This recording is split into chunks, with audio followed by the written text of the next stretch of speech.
How can someone seemingly disappear into thin air without a trace, without reason or motive? How can cases like this happen and baffle law enforcement for decades, and often leave more questions than answers? And such was the case of Maura Murray.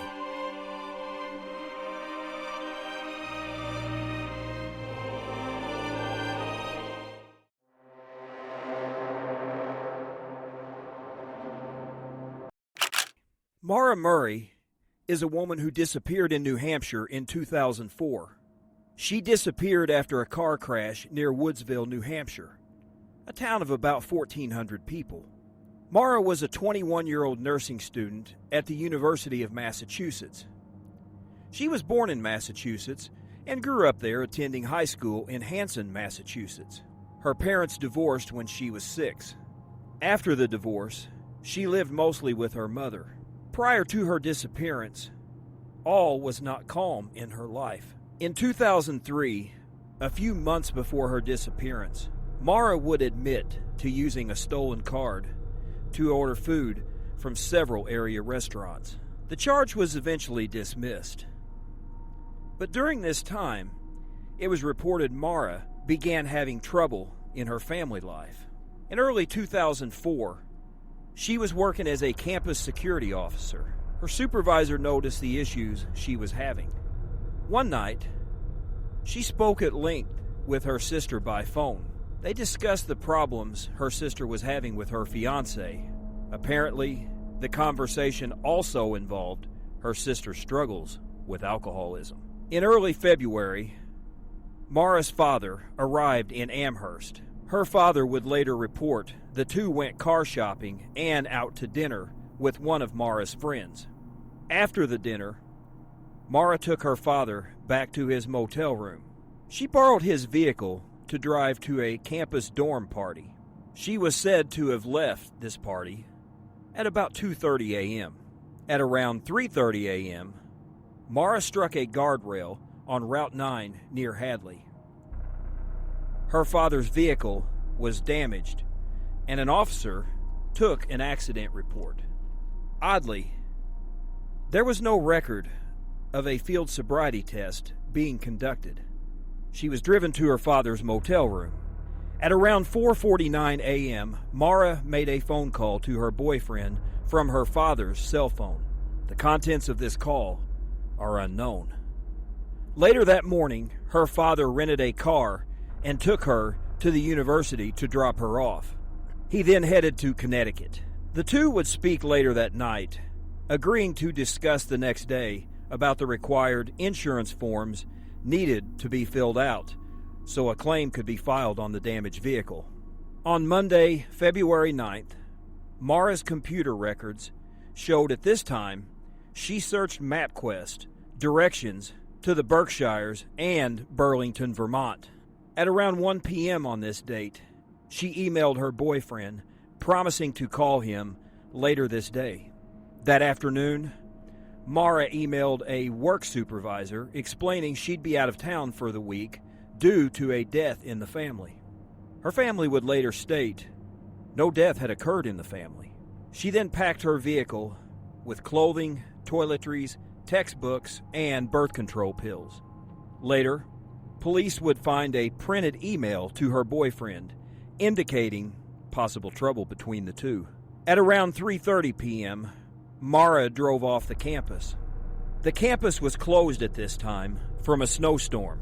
At around 3:40 p.m., she withdrew cash from an ATM. Security cameras showed her to be alone at this time. A few minutes later, Maura arrived at a liquor store and purchased alcohol.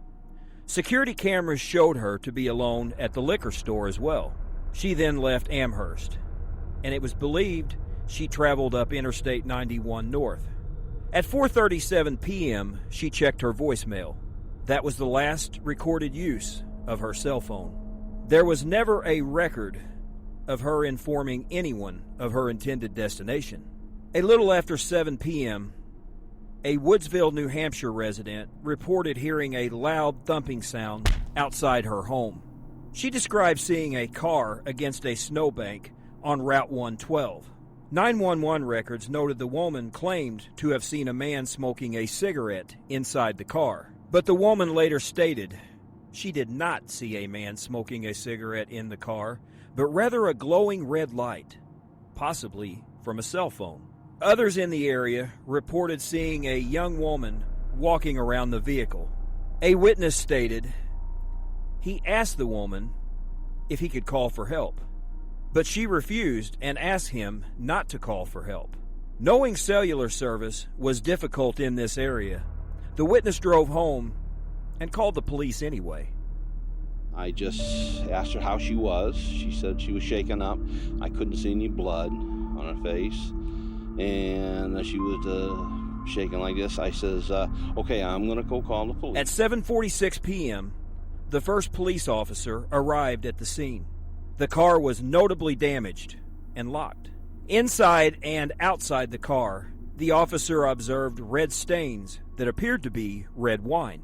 The officer also found an empty beer bottle. He found many of her personal items in the car: a blank accident form, CDs, makeup, jewelry, and directions to Burlington, Vermont. But other important personal items were missing, like her credit cards and cell phone, items that have yet to be located to this day.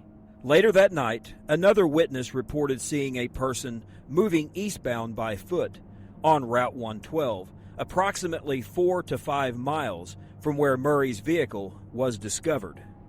Police searched the area, but did not locate her. Her vehicle was then towed to a local garage. Maura Murray was then officially declared a missing person. Maura's family and friends would soon join the search efforts to find her. Investigators speculated she may have come to the area to commit suicide, but the family found that scenario as unlikely. On February 12th, Maura's father and her boyfriend held a press conference. A week later, the father and boyfriend were interviewed by CNN. After Maura had been missing for 10 days, the FBI joined the efforts to find her. The search then became nationwide. During one search, Maura's sister found a ripped pair of women's underwear. However, DNA tests showed the underwear did not belong to Maura. The search continued. Occasional possible leads turned up, but no conclusive evidence was ever found. And days soon turned into months, and months into years since anyone had last seen or heard from Maura Murray. By 2009, Maura's case was considered a cold case by New Hampshire authorities. By 2010, Maura's father had become critical of law enforcement for treating the case as a missing persons case and not a criminal case. In 2014, 10 years after her disappearance, the New York Daily News published an article on her disappearance. They reported her father believed Maura was abducted and killed the night of her disappearance. In 2021, New Hampshire State Police found bone fragments about 25 miles from where Maura disappeared. However, these fragments were later found to not be those of Maura Murray. In 2024, 20 years after her disappearance, New Hampshire officials released an age-progressed photo of Maura in the hopes that she can be found and recognized. Despite the advancement of technology, such as social media, there has been no credible report of her sighting since her disappearance. A website was launched and dedicated to her called MauraMurrayMissing.org. Multiple television news programs have covered her story. This can give her family and friends at least hope. They may have someday some answers and closure in her case. A case that has baffled law enforcement and the public for 20 years now. There have been many theories as to why she disappeared. At this time, none have led to conclusive evidence on what truly happened to Maura Murray on that night in 2004.